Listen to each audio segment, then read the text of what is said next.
एक ऐसा नेता जिसने इस देश की अर्थव्यवस्था को नई दशा और दिशा दी। आज भी विश्वविद्यालय के कक्षाओं में बैठे हुए छात्र जब भारत की अर्थव्यवस्था की किताबों को पढ़ते हैं तो उस नेता द्वारा लिए गए निर्णयों को जरूर पढ़ते हैं।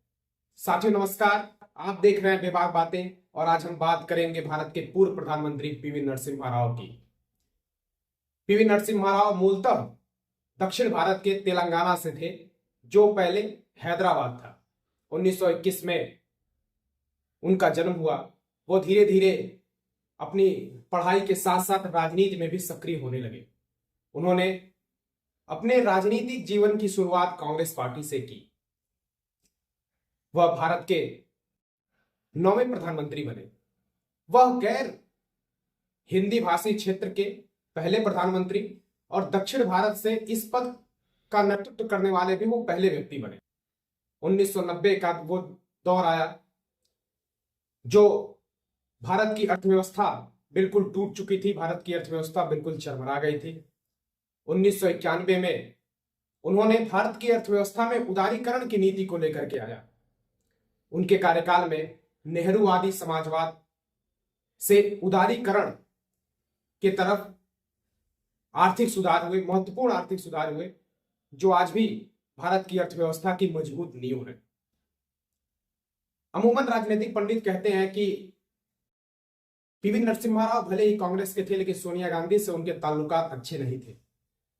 धीरे धीरे सोनिया गांधी और पीवी नरसिम्हा राव में संबंध खराब होते चले गए, दूरियां बढ़ती चली गई। 23 दिसंबर 2004 को दिल्ली एम्स में पीवी नरसिम्हा राव ने अपनी अंतिम सांस ली। उस समय अटल बिहारी वाजपेयी की सरकार जा चुकी थी। इस देश के प्रधानमंत्री थे डॉक्टर मनमोहन सिंह। 24 दिसंबर 2004 को पीवी नरसिम्हा राव का अंतिम संस्कार होना था। अमूमन यह देखा गया है कि इस देश का प्रधानमंत्री, जो भी इस देश का प्रधानमंत्री, जब उसकी मौत होती है तो देश की राजधानी दिल्ली में उनका अंतिम संस्कार होता है, उनका स्मारक स्थल बनता है। 24 दिसंबर 2004 को 9 मोतीलाल मार्ग, जो कि पीवी नरसिम्हा राव का सरकारी आवास था, वहां उनके पार्थिव शरीर को रखा गया था।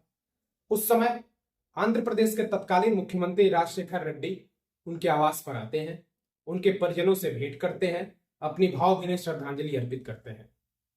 परिवार को पता था और कांग्रेस पार्टी को भी पता था कि यहां से पीवी नरसिम्हा राव की जो पार्थिव शरीर है उसको कांग्रेस हेडक्वार्टर ले जाया जाएगा, वहां उनका अंतिम दर्शन होगा और फिर उनके शव को हैदराबाद हवाई मार्ग से ले जाया जाएगा। शव को एयरफोर्स की वैन पर रखा गया। वह शव अकबर रोड, जो उस समय कांग्रेस का मुख्यालय हुआ करता था, हेडक्वार्टर था, वहां लाया गया। और उस समय की मीडिया और नेता यह बताते हैं कि उस समय कांग्रेस हेडक्वार्टर के अंदर श्रीमती सोनिया गांधी मौजूद थी।